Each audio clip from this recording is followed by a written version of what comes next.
चलता है। The revenue generated by activity that includes the use of assets generally reflect the factors other than consumption of economic benefits.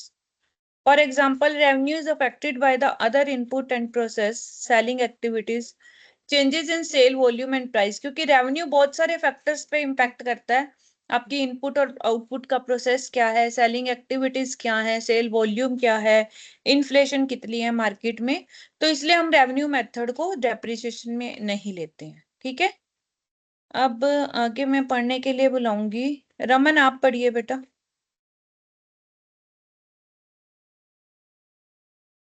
Raman हम पढ़ रहे हैं। Changes in existing decommissioning, restoration and other liabilities.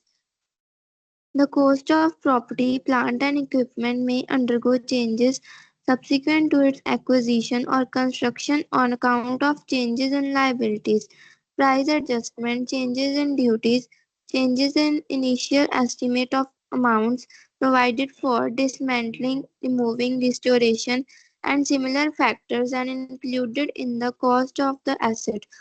Such changes in cost should be accounted for as under. If the related asset is measured using the cost model, changes in the liability should be added to or deducted from the cost of related asset in the current period. हम आगे करियो slide.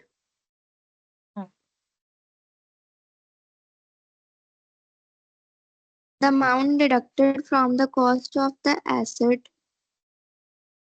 should not exceed in carrying amount. If a decrease in the liability exceeds the carrying amount of the asset, the excess should be recognized immediately in the statement of profit and loss. If the adjustment result in an addition to the cost of an asset, the enterprise should consider whether this is an indication that the new carrying amount of the asset may not be fully recoverable.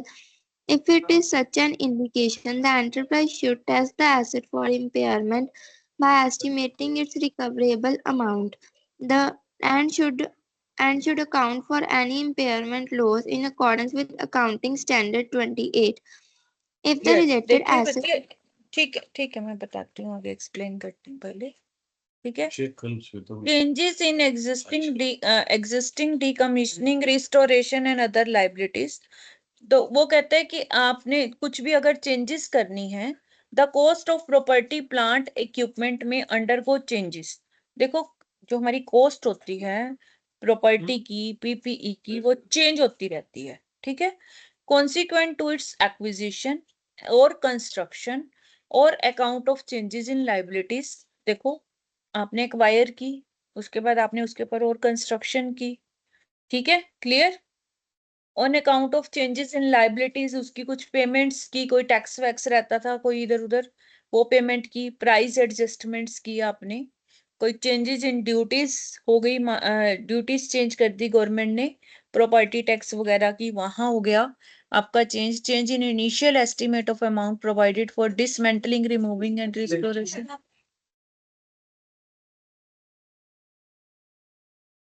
and similar factors and included in the cost of asset. Such changes in the cost should be accounted for as under. अब इन cost को जो भी changes होंगी, देखो हम एक बारी क्या करते हैं, हमारी फाइनेंशियल अकाउंटिंग तो ये कहती है कि हिस्टोरिकल कॉस्ट लो, उसके ऊपर डेप्रिसिएशन लगाते रहो। लेकिन अब क्योंकि अकाउंटिंग स्टैंडर्ड्स आ गए हैं, वो कहते हैं कि आपकी चेंज होती है वैल्यू, आप हिस्टोरिकल वैल्यू पे चले जा रहे हो सकता है उसकी वैल्यू हो। मैं आपको एक एग्जांपल बता देती हूँ। हमारी ऑर्गेनाइजेशन कई गवर्नमेंट ऑर्गेनाइजेशन है, उसकी कई प्रॉपर्टीज जो है ना, जो 1 रुपए की लीज पे दी हुई थी गवर्नमेंट ने। 1 रुपए की लीज मतलब आपकी उस टाइम इनिशियल कॉस्ट 1 रुपया हो गई। 1 रुपए में आप अपनी एसेट दिखा रहे हो जो आज करोड़ों रुपए की है। तो अगर हम मेथड नहीं चेंज करेंगे तो हमारी financial statement true and fair picture नहीं दिखाएगी।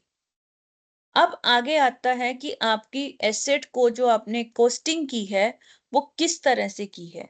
तो आपकी कॉस्टिंग के मॉडल दो हैं, एक है कॉस्ट मॉडल और दूसरा है रिवैल्यूएशन मॉडल। अब कॉस्ट मॉडल क्या होता है कि जो मैंने अभी बताया कि हम अपनी कॉस्ट में उसको दिखाते चले जाते हैं। रिवैल्यूएशन मॉडल ये है कि हम मार्केट वैल्यू के हिसाब से उसको रिवैल्यूएट करते हैं। तो पहले आता है हमारा कॉस्ट मॉडल। कॉस्ट मॉडल हमारा क्या कहता है कि changes in the liability should be added. अगर कोई एक्स्ट्रा पेमेंट देनी पड़ गई आपको, जो आपने इनिशियल चीज खरीदी थी उसके बाद कोई लाइबिलिटी हो गई, और डिडक्टेड फ्रॉम, या तो आप ऐड करोगे, लाइबिलिटी बढ़ी है तो ऐड करोगे और कम हुई है तो डिडक्ट करोगे। The cost of related asset in the current period, the amount deducted from the cost of asset, आपने अमाउंट डिडक्ट किया उसमें से, should not exceed it's carrying amount. जैसे लाइबिलिटी में उसने कहा ऐड भी कर सकते हैं, डिडक्ट भी कर सकते हैं, पर अगर आप डिडक्ट कर रहे हो तो कैरिंग अमाउंट से ज्यादा डिडक्ट कर दोगे तो वो तो माइनस में हो जाएगी। ऐसे हो सकता है कभी कि मेरी वैल्यू 1 लाख की है और मैं उसमें से 1.5 लाख माइनस कर रही हूँ, अब मेरी एसेट जो है -50,000 की है। होता है कभी ऐसा? हाँ, तो आपने जो अमाउंट डिडक्ट करनी है वो आपकी कैरिंग अमाउंट से ज्यादा नहीं होनी चाहिए। ठीक है। If a decrease in the liability exceeds the carrying amount of the asset should be recognized immediately in the statement of profit and loss account. तो ऐसा अगर होता है तो आप उसको खत्म कर दोगे। रिकॉग्नाइज का मतलब प्रॉफिट एंड लॉस में ले आए, तो इसका मतलब वहां पर एसेट हमारी बैलेंस शीट में डी रिकॉग्नाइज हो गई ना, वो खत्म हो गई वो। ठीक है। अब if the adjustment results in addition to the cost of an asset, the enterprise should consider whether this is an indication that new carrying amount of asset may not be fully recoverable. If it is such an indication, the enterprise should test the asset for impairment by estimating its recoverable amount and should account for impairment loss in accordance with accounting standard 28. अगर आपने asset में कुछ addition की है, फिर आपको ये देखना है कि क्या हमारी इस एडिशन के बाद जो नया कैरिंग अमाउंट आया है वो हमारा फुल्ली रिकवरेबल है। क्या अगर हम आज उसको मार्केट में बेचते हैं तो हमें पूरा पैसा मिल जाएगा जितना हम अपनी बुक्स में दिखा रहे हैं? अगर लगता है कि वो नहीं मिल रहा तो हम उसको इम्पेयरमेंट लॉस बोलते हैं, और इम्पेयरमेंट लॉस को हम प्रॉफिट एंड लॉस में बुक करते हैं, उसकी वैल्यू को कम कर देते हैं। और इम्पेयरमेंट लॉस जो है हमारा अकाउंटिंग स्टैंडर्ड 28 में आता है। सारे अकाउंटिंग स्टैंडर्ड आपने याद करने।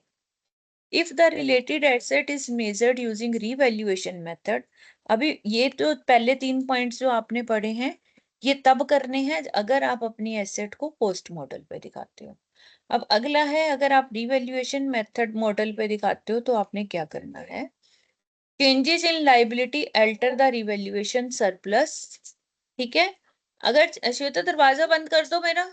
Changes in the liability change हुई, आपकी रिवैल्यूएशन सरप्लस भी हो सकती है और रिवैल्यूएशन डिफिसिट भी हो सकता है, क्योंकि रिवैल्यूएशन का मतलब क्या है कि आज की मेरी वैल्यू क्या है। अब जैसे अगर मेरी कोई चीज 1 लाख की है, मैं उसको मार्केट से कंपेयर करती हूँ, रिवैल्यूएट करती हूँ, तो वो हो सकता है कि 1.25 लाख की हो जाए और हो सकता है वो 80,000 की भी रह जाए। तो सरप्लस भी हो सकता है, डिफिसिट भी हो सकता है। Previously recognised on assets so that a decrease in liability should credited directly to revaluation surplus। वो कहता है अगर कुछ चेंज हो रहा है और आपने पहले भी ही उसको रिवैल्यूएशन किया हुआ है पिछले सालों में, तो अगर आपका कुछ लॉस आता है तो आप उसको रिवैल्यूएशन से माइनस कर सकते हो, और अगर आपकी लाइबिलिटी डिक्रीज हो रही है तो वो तो प्रॉफिट हो गया ना, उसको आप रिवैल्यूएशन में क्रेडिट कर दोगे यानी प्रॉफिट बढ़ जाएगा। In the owner's interest, except that it should be recognized in the statement of profit and loss account, up to the extent that it reserve a revaluation deficit on the asset that was previously recognized in the profit and loss account। अब यहाँ पर क्या कहना चाहता है ये देखो, वो ये कहना चाहता है कि मान लो आपने पहले कोई डिफिसिट लिया था इस पर, ठीक है, और मान लो 10,000 रुपए का पहले नुकसान हुआ था, आपने उसको प्रॉफिट एंड लॉस में से दिखा दिया, 10,000 रुपए लेस कर दिए। अब आपका रिवैल्यूएशन सरप्लस आ गया 20,000 रुपए। अब 20,000 हमें रिवैल्यूएशन सरप्लस में ऐड करने, ये बात क्लियर है? Yes ma'am. हाँ? लेकिन अब हमें ये देखना है कि इससे पहले अगर मैंने 10,000 प्रॉफिट एंड लॉस से डेबिट किए थे, क्योंकि वो मेरा डिफिसिट था, तो मैं उस 10,000 को फिर प्रॉफिट एंड लॉस में क्रेडिट कर दूंगी, उसको रिवर्स करके टू द एक्सटेंट उसको रिवर्स करना है, और बाकी 10,000 मैं रिवैल्यूएशन सरप्लस में लिखूंगी। ये बात क्लियर हो गई? तो हमने हर साल देखते रहना है कि मैंने पहले क्या किया था, अब क्या कर रहा हूँ। An increase in the liability should recognize in the statement of profit and loss account. अगर आपकी इंक्रीज हो गई है लाइबिलिटी, यानी कि आपका उसकी वैल्यू कम हो गई है, तो वो लॉस है और वो प्रॉफिट एंड लॉस अकाउंट में दिखाएंगे, except that it should be debited directly to revaluation surplus in the owner interest to extend any credit balance. अब आपका लॉस हुआ, अब उल्टा आ जाओ, 10,000 का लॉस हुआ और 20,000 रिवैल्यूएशन सरप्लस में पड़े हैं, तो हम 10,000 कहाँ डालेंगे, रिवैल्यूएशन सरप्लस में, उसको कम कर देंगे, 10,000 का रह जाएगा। ठीक है, समझ आ रही है बच्चे ये बात? लेकिन अगर आपके रिवैल्यूएशन सरप्लस में 8,000 पड़े हैं और आपको लॉस हो रहा है 10,000 का, तो क्या करोगे बताओ, रमन बताओ क्या करोगे? मैम रिपीट करिए। बेटा आपका रिवैल्यूएशन सरप्लस पड़ा है आपका 10,000 का, ठीक है, ओके। Okay ma'am. अब आपका इस बारी रिवैल्यूएशन आपने किया और आपको 10,000 का नुकसान हो गया, आपकी लाइबिलिटी बढ़ गई, इंक्रीज हो गई, तो नुकसान हो गया ना 10,000 का। Yes ma'am. तो अब क्या करोगे आप, कैसे दिखाओगे उसको? हम सरप्लस को लाइबिलिटी को रिकवर करने के लिए यूज कर लेंगे। तो बाकी कितने की रिकवरी करोगे? सरप्लस में कितने पैसे पड़े हैं आपके?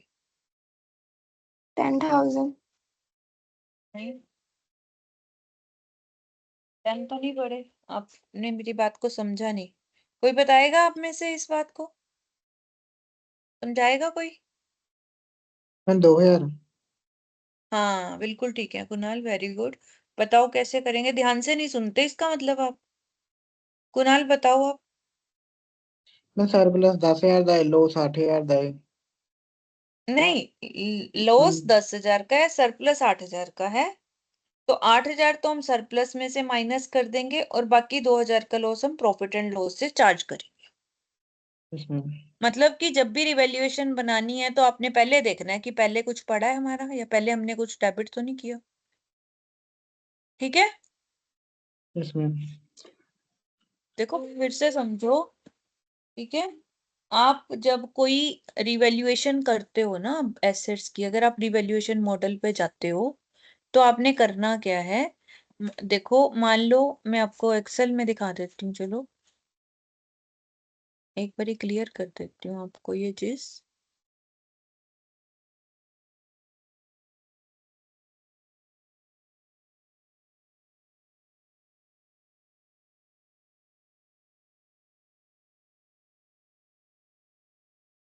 देखो एक साल आपकी एसेट है 1 लाख की, ठीक है।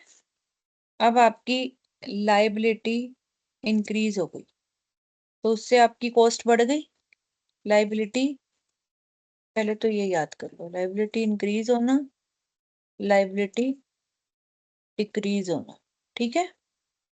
लाइबिलिटी इंक्रीज होगी तो आपकी डिफिसिट होगी, जब लाइबिलिटी इंक्रीज होती है तो आपका डिफिसिट होता है, और जब लाइबिलिटी इंक्रीज होती है तो डिक्रीज होती है तो सरप्लस होता है, ठीक है।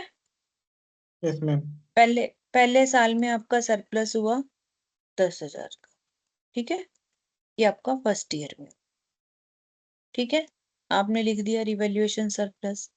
दूसरे साल में आपका 12,000 का लॉस हो गया, ठीक है। अब हमने क्या करना है, 10,000 तो हम यहाँ से चार्ज कर लेंगे और बाकी का जो 2,000 बचेगा, अब हमारा रिवैल्यूएशन सरप्लस खत्म हो गया, ये प्रॉफिट एंड लॉस की डेबिट साइड में डाल देंगे। ये बात समझ आ गई यहाँ तक? इसमें अब अगले साल फिर मान लो तीसरे साल जाके फिर प्लस हो गया आपका, 5,000 प्लस हो गए। ठीक है, अब इसको हमने क्या करना है, क्योंकि 2,000 हमने पिछले साल प्रॉफिट एंड लॉस में डाले थे, उसको रिवर्स कर देना है, फिर से प्रॉफिट एंड लॉस को क्रेडिट कर देंगे और सरप्लस में हमारे पास कितने जाएंगे फिर 3,000।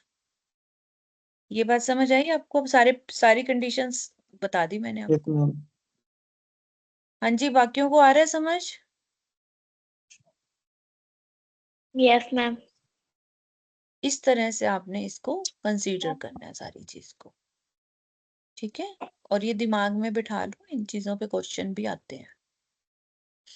अब आगे आता है, देखो वो कहता है कि the adjusted depreciable amount of the asset is depreciated over it's useful life.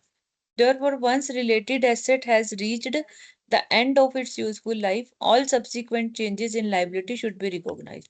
तो जितने साल तक आपने उसकी लाइफ ली है, 10 साल तक, 10 के 10 साल आप ये चेंजेस करते रहोगे और उसको रिकॉग्नाइज करते रहोगे और रिवैल्यूएशन मॉडल में करते रहोगे। This applies under both the cost model and revaluation model. दोनों मेथड्स में आपने हर साल उसकी वैल्यू करनी ही करनी है।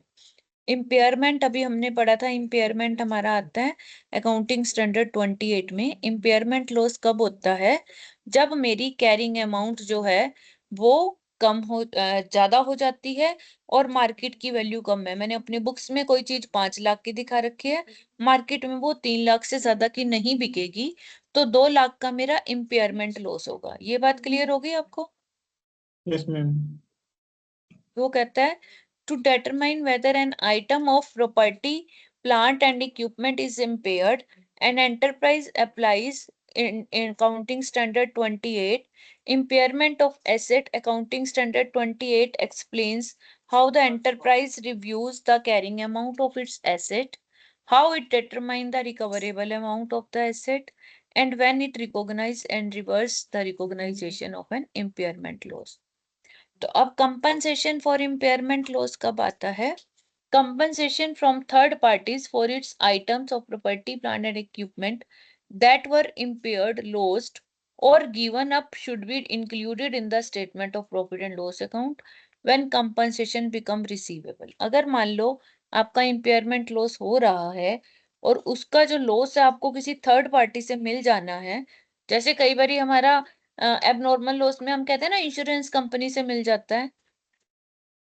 ठीक है, तो जितना यस हमें मैम। मिलता है वो प्रॉफिट एंड लॉस में हमने दिखाना है। जब हमें रिसीवेबल, या रिसीवेबल कब होगा? जब वो अपना क्लेम एडमिट कर लेंगे।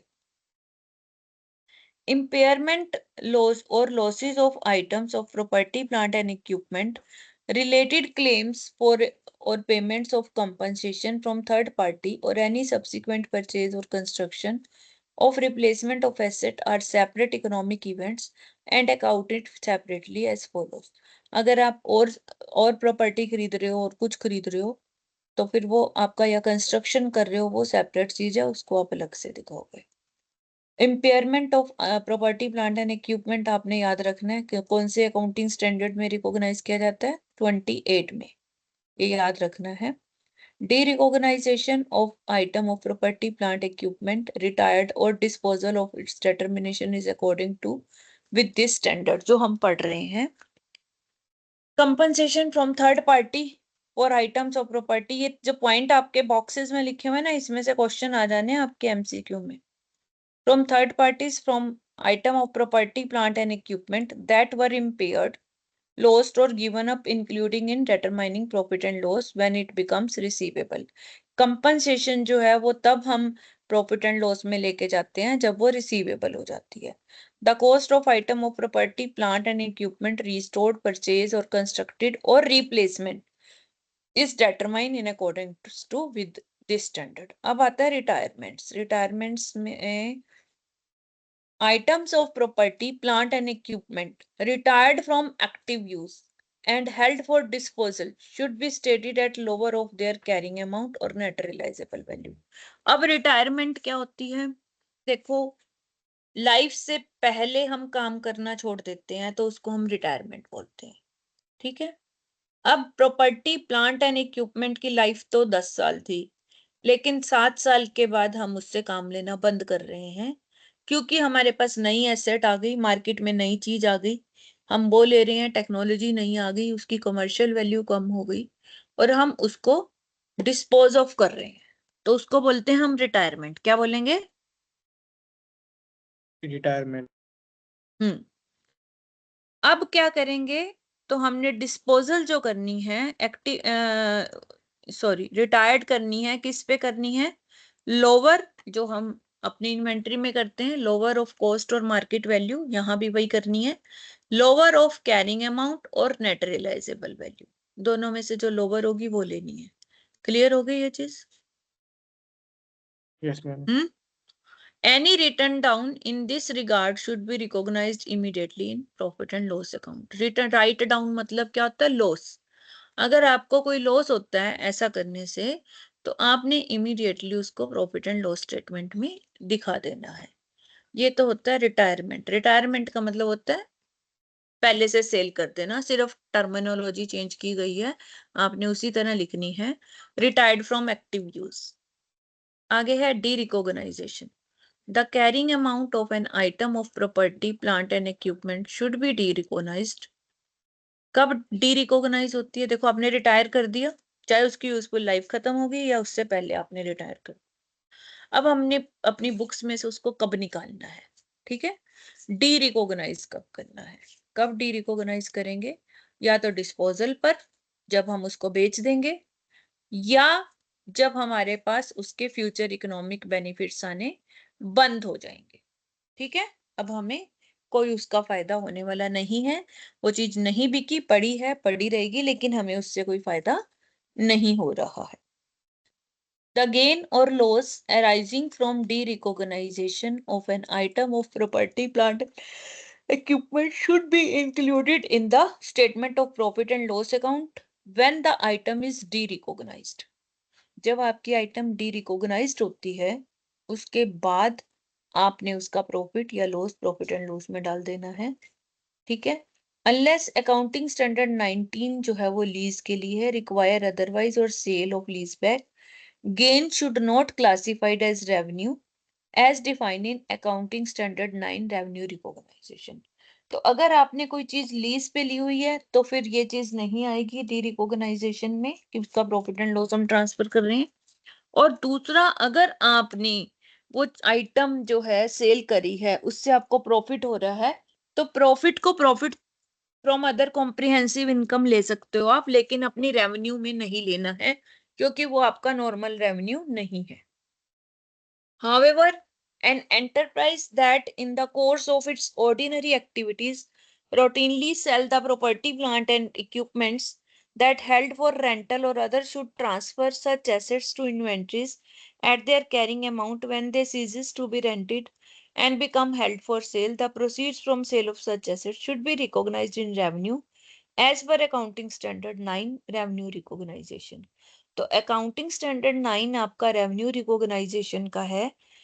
अगर आपका प्रॉपर्टी का बिजनेस है, आप खुद उसको रेंट पे लेते हो, देते हो, खरीदते हो, बेचते हो, तो उस वक्त हमने उसकी इनकम को रेवेन्यू रिकॉग्नाइजेशन में ले लेना है। क्लियर है? फिर तो वो आपकी इन्वेंट्री होगी ना। क्लियर है ये Yes, चीज? ma'am. अब वो कहता है the disposal of any item of property, plant and equipment में occur in the variety of ways. बहुत तरह से आप डिस्पोजल दिखा सकते हो, जैसे सेल से दिखा सकते हो आप उसको, या bye entering into finance lease, और बाय डोनेशन। तीन चीजें हैं, या तो आप वो चीज सेल कर रहे हो, आपका मकान पड़ा है, आप बाहर जा रहे हो, सेल करके जाओगे, या लीज पे देके चले गए, या डोनेट कर दिया किसी को। तीन तरह से डिस्पोजल हो सकती है किसी भी plant, property, plant and equipment की। ठीक है, Yes, ma'am. तो अब वो कहता है इन determining the date of disposal of an item, an enterprise applies the criteria in accounting standard 19 for revenue recognizing revenue from the sale of goods. Accounting standard 19 lease applies to disposal by sale and lease back. तो accounting standard 19 जो है वो revenue recognize करता है lease के बारे में। अगर लीज पे आप दे रहे हो तो फिर आप उस में अकाउंटिंग स्टैंडर्ड 19 का क्राइटेरिया लगाओगे। If under the recognition principle an enterprise recognize the carrying amount of an item of property, plant and equipment, the cost of replacement for part of the item, then it de-recognize the carrying amount of the replaced part regardless of whether the replaced part has been depreciated separately। अब वो कहते हैं कि आप सारी item नहीं बेच रहे, यानी कि सारा अपना जो एसेट या प्लांट या इक्विपमेंट है नहीं बेच रहे, उसका एक पार्ट बेच रहे हो। फॉर एग्जाम्पल कार के सिर्फ टायर बेच रहे हो, ठीक है, तो उसको रिप्लेस कर रहे हो, तो आप सिर्फ रिप्लेस्ड पार्ट को ही कंसीडर करोगे, उसकी कैरिंग अमाउंट को ही देखोगे, सारी कार की कैरिंग अमाउंट को नहीं देखोगे। इससे कोई फर्क नहीं पड़ता कि आप उसको अलग डेप्रिशिएट कर रहे थे या नहीं कर रहे थे, ठीक है। If it is not practicable for the enterprise to determine the carrying amount of replaced part, it may use the cost of replacement as indication of what the cost of replaced part was at the time it was acquired or constructed। कहते हैं अगर practicable नहीं है आपके लिए उसको अलग से निकालना, तो आपने उसकी कॉस्ट ऑफ रिप्लेसमेंट लेनी है कि अगर हम उसको एक्वायर करते हैं, जब वो कंस्ट्रक्ट किया था तो उसकी कॉस्ट ऑफ रिप्लेसमेंट क्या होती, उस टाइम हम बदलते तो कितने के नए आते, तो that is cost of replacement हम ले सकते हैं। द गेन और loss arising from derecognition of an item of property, ये हम बार बार पढ़ चुके हैं कि जब हम किसी प्रॉपर्टी, प्लांट एंड इक्विपमेंट को डी रिकॉग्नाइज करते हैं अपनी बुक्स में, उसका प्रॉफिट एंड लॉस निकलता है determined at difference between net disposable proceeds और कैरिंग अमाउंट ऑफ आइटम। जो हमारी बुक्स में उसकी वैल्यू है और जितना हमें पैसा मिला बेच के, उसके डिफरेंस से या तो प्रॉफिट आएगा या लॉस आएगा।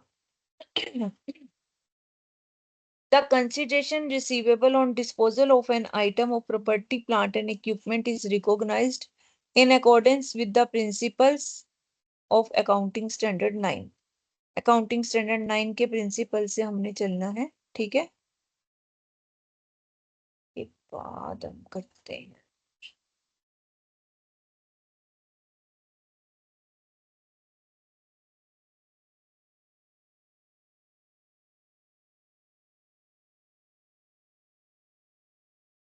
अब आता है इसका डिस्क्लोजर। इसके लिए मैं आप में से ही किसी को बोलूंगी पढ़ने के लिए, जिसने आज ना पढ़ा। गुंजन आप पढ़िए बेटा, डिस्क्लोजर पढ़िए।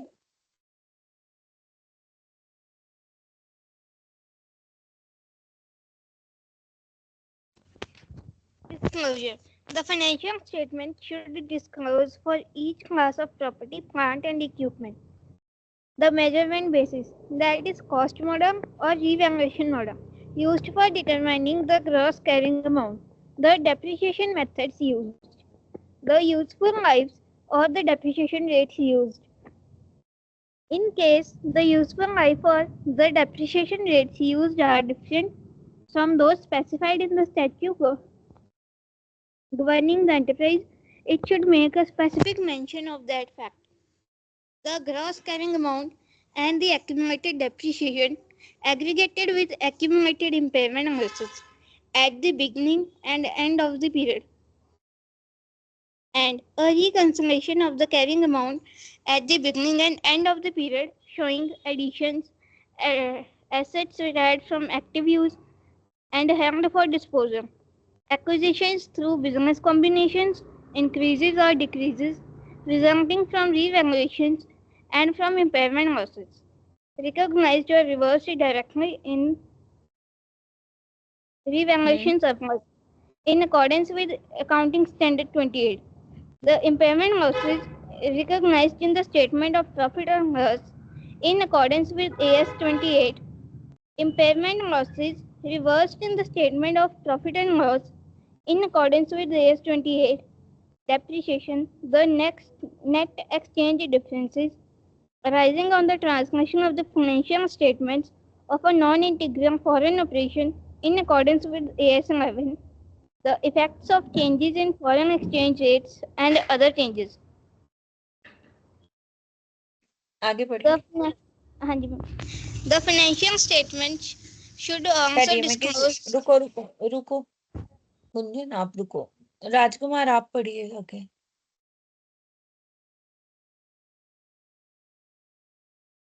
Okay, ma'am. The financial statement should also disclose the existence and amounts of restrictions on title and property, plant and equipment pledged as security for liabilities. The amount of expenditure recognized in the carrying amount of an item of property, plant and equipment in the course of its construction.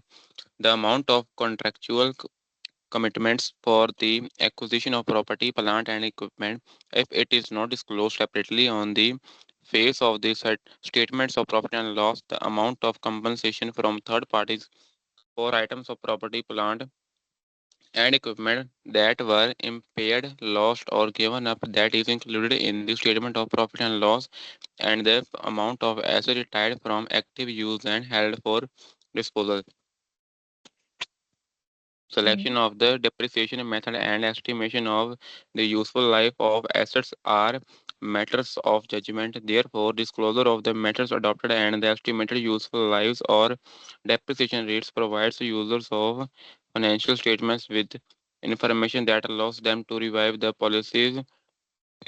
policies selected by management and enables comparisons to be made with other enterprises. For similar reasons, it is necessary to disclose depreciation whether recognized in the statement of profit and loss or as a part of the cost of other assets during a period and accumulated depreciation at the end of the period. In accordance with Accounting Standard 5, an enterprise disclose the nature and effect of change in the accounting estimate that has an effect in the current period or is expected to have an effect in subsequent periods. For property, plant, and equipment, such disclosure may arise from changes in estimates with respect to residual values, the estimated costs of dismantling, removing, or restoring items of property, plant, and equipment, useful lives, and depreciation methods.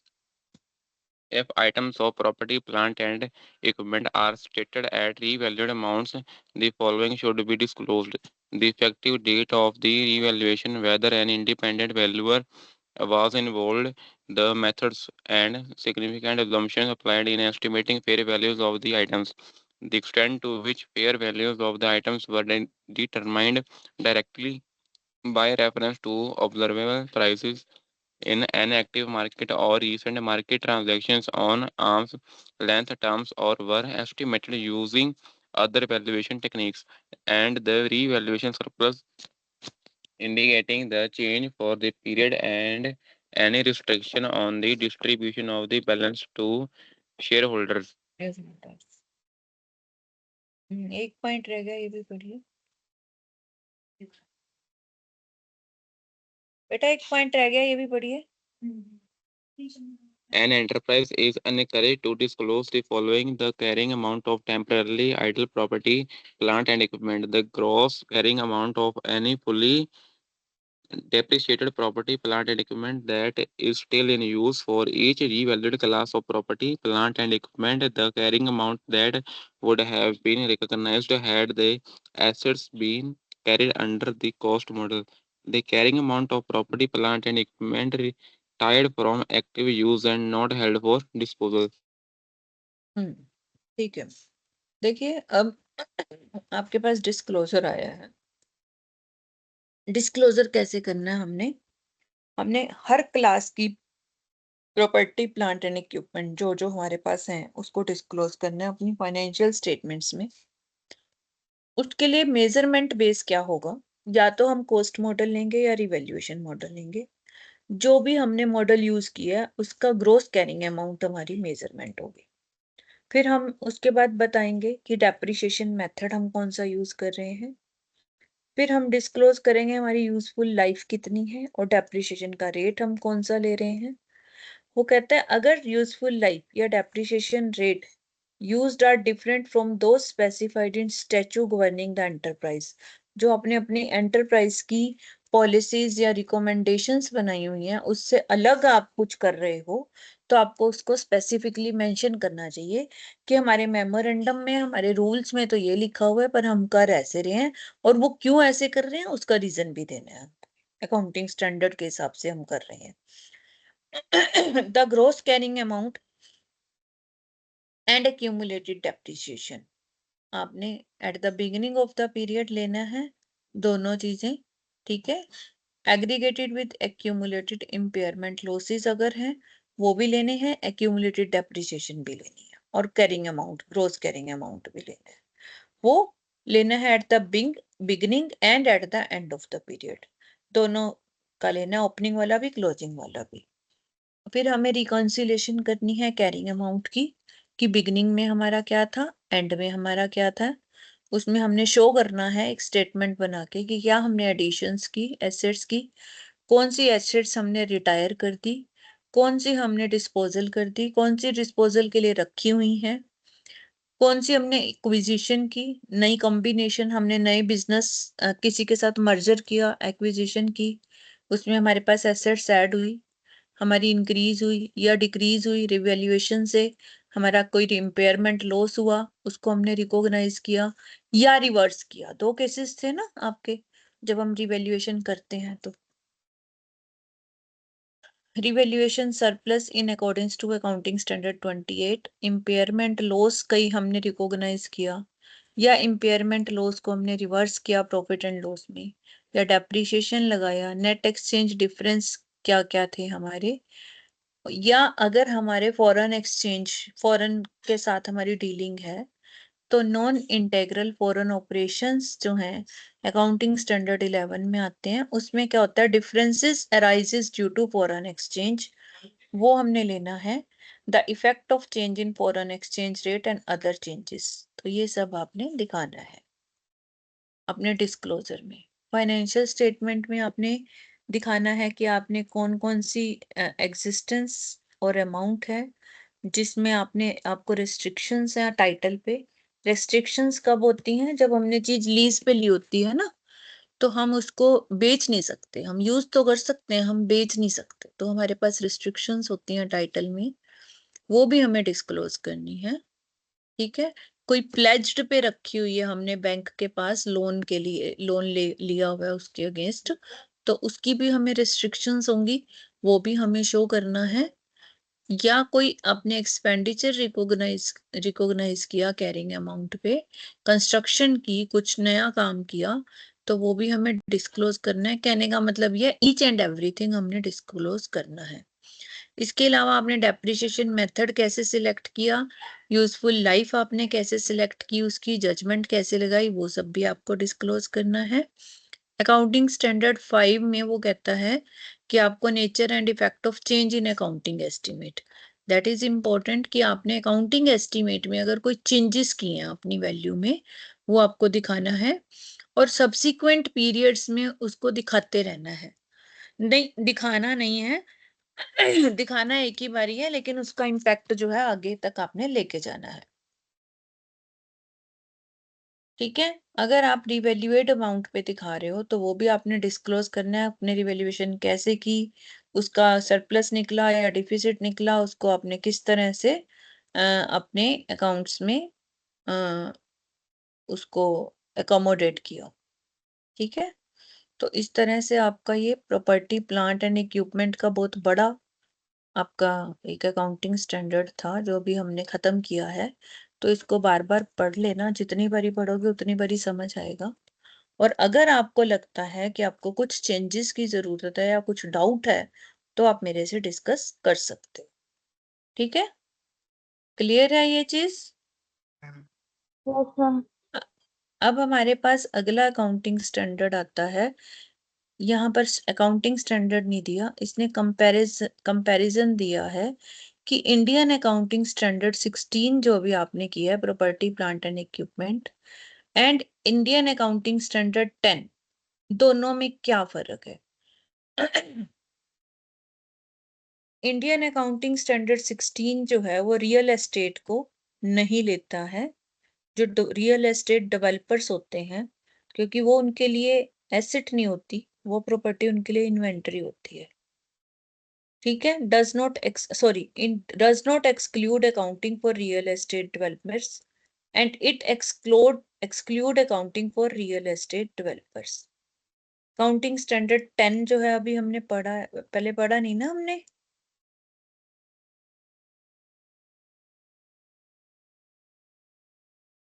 चलो आप ये difference आप as it is याद कर लेना। Accounting standard 16 जो है recognition criteria आपको बताता है, जबकि 10 में कोई रिकॉग्नाइजेशन क्राइटेरिया नहीं बताया गया। इसमें कंपोनेंट अप्रोच फॉलो की जाती है, जिसमें हमने पढ़ा था अभी कि जो मटेरियल कंपोनेंट्स हैं, सिग्निफिकेंट अमाउंट के कंपोनेंट्स हैं, उनकी हम अलग अलग डेप्रिसिएशन निकाल सकते हैं, जो हमने एयरक्राफ्ट का एग्जांपल भी पढ़ा था उसमें। लेकिन इसमें ऐसा कुछ नहीं है कि हम अलग अलग कंपोनेंट की अप्रोच लेंगे 10 में।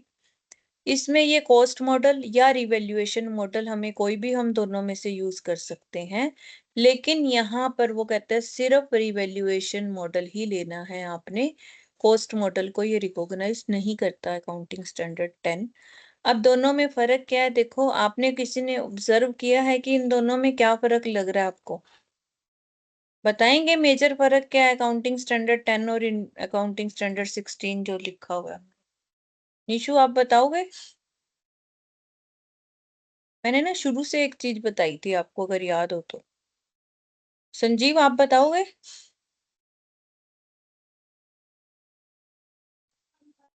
Not clear. Ma'am land exclude करता है। नहीं, कोई भी एक बच्चा बताए, मेजर डिफरेंस बता दो मुझे एक, जिसमें सारे डिफरेंस कवर हो जाएंगे।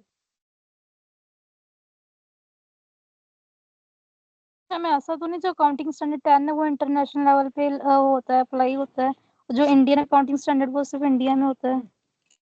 कौन बोल रहा है ये? मैम निशु। बिल्कुल ठीक बोल रहे हो आप बेटा, एग्जैक्टली यही चाह रही थी मैं। आपको मैंने शुरू में बताया था, very good, clapping for Nishu, कि इंटरनेशनल फाइनेंशियल रिपोर्टिंग स्टैंडर्ड्स होते हैं, जो कन्वर्जेंस भी हमने पढ़ा था कि कन्वर्जेंस से करना होता है। यही फर्क है, ये भी प्रॉपर्टी प्लांट एंड इक्विपमेंट का है, ये भी प्रॉपर्टी प्लांट एंड इक्विपमेंट का है, लेकिन वो अकाउंटिंग स्टैंडर्ड है क्योंकि IND नहीं लिखा हुआ साथ, इसका मतलब ये इंटरनेशनल अकाउंटिंग स्टैंडर्ड है और ये हमारा इंडियन है। तो इंडियन में तो वही सब आएगा जो हमने पढ़ लिया, ठीक है। अब यहाँ पर इंटरनेशनल अकाउंटिंग स्टैंडर्ड रिवैल्यूएशन को ही यूज करता है, वो कॉस्ट मॉडल को यूज नहीं करता है। अगला है, ये कहता है कि change in method of depreciation is considered as change in accounting estimate. यहाँ पर कोई ऐसी गाइडेंस दी नहीं हुई है इसके बारे में, change in depreciation of method के बारे में। ये डील करता है ज्वाइंटली ओन्ड एसेट्स को, ये deal with fixed assets that are owned jointly with others, ये डज नॉट डील। हमारे में हमने पूरा अकाउंटिंग स्टैंडर्ड 16 पढ़ लिया, कहीं लिखा आया था कि ज्वाइंटली ओन्ड एसेट्स की एक कंपनी और दूसरी कंपनी की एक ही एसेट इकट्ठी ज्वाइंट है? नहीं आया ना? नहीं आया ना, ये आया था।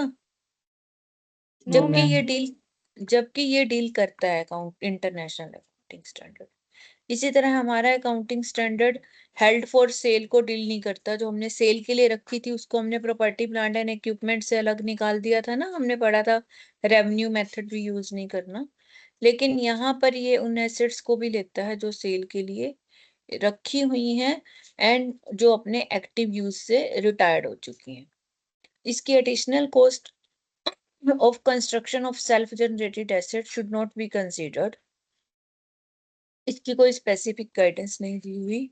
ये रिवैल्यूएशन सरप्लस को रिटेन्ड अर्निंग्स में हम ट्रांसफर कर देते हैं जब डी रिकॉग्नाइजेशन ऑफ एसेट होती है, यानी कि जब हमने एसेट को बेच दिया, अपनी बुक्स में से निकाल दिया, उसके बाद भी उसका कोई रिवैल्यूएशन सरप्लस हमारा बचा हुआ है, तो वो शेयर होल्डर्स के खाते में चला जाता है, यानी कि रिटेन्ड अर्निंग्स में चला जाता है। यहाँ पर वो कहता है guidance not provided recycling to income statement in the ratio of additional depreciation. इसका कोई, वो कहता है डेप्रिसिएशन अगर कुछ और लगना है या उसको रिसाइकिल इनकम स्टेटमेंट को करना है तो उसके प्रोपोर्शनेट कुछ कह रहा है करने को, लेकिन हमारे पास ऐसा कुछ नहीं है। Gain on derecognition should be considered as revenue, no specific guidance is provided. तो कुछ चीजें ऐसी हैं, हमने तो अपना इंडियन अकाउंटिंग स्टैंडर्ड 16 फॉलो करना है अगर हम नेशनल लेवल पे काम कर रहे हैं। PPE acquired in exchange of non monetary asset is recognised in fair value. यहाँ पर PPE acquired in exchange to be recorded as net book value. यहाँ पर हम फेयर वैल्यू लेते हैं। हमने पढ़ा था ना, अगर एक्सचेंज में नया चीज ले रहे हैं तो नई चीज की फेयर वैल्यू हम मार्केट की लेंगे, जबकि यहाँ पर वो कह रहे हैं नेट लेनी है, यानी कि पुरानी देके नहीं ले रहे हो तो जितने पेमेंट कर रहे हो उसी को ही आपने एसेट मानना है। अब इस क्वेश्चन को पढ़िए संजीव, आप पढ़िए ये question example.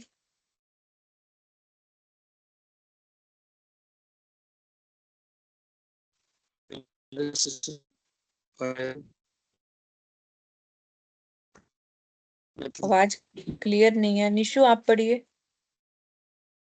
Machineries which appeared in the हाँ। books of D Limited as rupees 86 lakhs has been revalued at rupees 90 lakh. The accumulated depreciation associated was rupees 28 lakh. The accountant suggested that the revaluation should be accounted for by adjusting accumulated depreciation account. You are requested to discuss the treatment as per AS 10. The suggestion of accountant of D Limited is incorrect, क्योंकि वो कह रहा है revaluation के बारे में। Accounting standard 10 guidance not provided recycling of income statement. ठीक है, ये तो उसकी बात है जब डिस्पोजल हो जाती है, उससे पहले रिवैल्यूएशन कॉस्ट और revaluation recognise in fixed assets. Okay, as per Indian accounting standard 10, as per accounting standard 10, when fixed assets are revalued upward, the increase on account of revaluation should be credited to revaluation surplus account.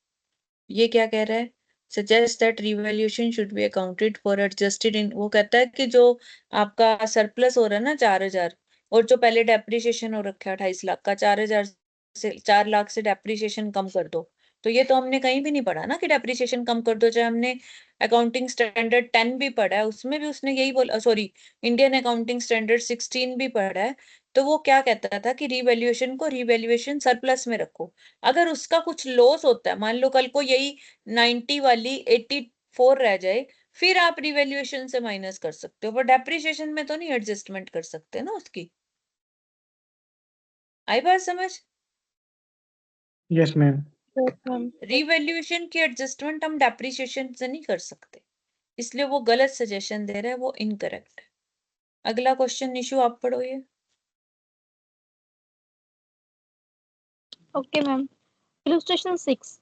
J Limited, a chemical producing company, changed a semi-automatic component in an existing machine with a fully automatic component, incurring rupees 85,000. This new component would result in increasing the output by 150%. The component changing exercise required the company to dismantle a part of the machine and also re-erect the same, for which the company incurred rupees 38,000. How should the cost be treated as per accounting standard 10? Solution. Cost of new देखो। component. हाँ पढ़ो पढ़ो, ठीक है। Cost of new component, as the new component results in increased output, it would result in increasing the future benefits from the machine. So the cost incurred rupees 85,000 should be capitalized. Cost of dismantling and reconnection, rupees 38,000 incurred towards dismantling and reconnection should be charged to the statement of profit and loss. देखो वो कहता है कि 85,000 से तो आपने नया component लिया, मशीन वही है आपकी, एग्जिस्टिंग मशीन ही है, कोई आप चेंज नहीं कर रहे। ठीक है, सेमी ऑटोमेटिक है, और उसमें फुल्ली ऑटोमेटिक का कंपोनेंट आप डलवा रहे हो, उससे आपकी इकोनॉमिक बेनिफिट्स बढ़ जाएंगे। क्योंकि इकोनॉमिक बेनिफिट्स बढ़ जाएंगे तो 85,000 को हम कैपिटलाइज कर सकते हैं। कैपिटलाइज करने का मतलब होता है उसको हमने एसेट में ऐड कर दिया। ठीक है, क्लियर हो गई ये चीज? Yes ma'am. Yes, ma'am. ठीक है, और 38,000 तो हमने डिसमेंटलिंग में लगाया पुरानी मशीन का, तो वो खर्चा जो है हम प्रॉफिट एंड लॉस में डालेंगे। अब ये क्योंकि अकाउंटिंग स्टैंडर्ड में पूछा गया ना, इसको सिंपल लैंग्वेज में पूछो ना, तो 85,000 का नया चीज लगाई, और पुरानी चीज को डिसमेंटल करने में 38,000 खर्च हुए, तो ये पूछा जाएगा कि बताओ एसेट किसको बनाओगे और प्रॉफिट एंड लॉस में किसको लिखोगे, या कैपिटल एक्सपेंडिचर कौन सा है और रेवेन्यू एक्सपेंडिचर कौन सा है। तो कैपिटल एक्सपेंडिचर वही होता है जो लॉन्ग टर्म के लिए होता है, जिसको हमने कैपिटलाइज किया 85,000, और रेवेन्यू वो होता है जो रूटीन में आपका डिसमेंटलिंग के लिए खर्च किया है, उसको हम नहीं मान सकते। देखो यहाँ पर अगर हम अकाउंटिंग स्टैंडर्ड 10 इसमें कुछ लिखा है इसने,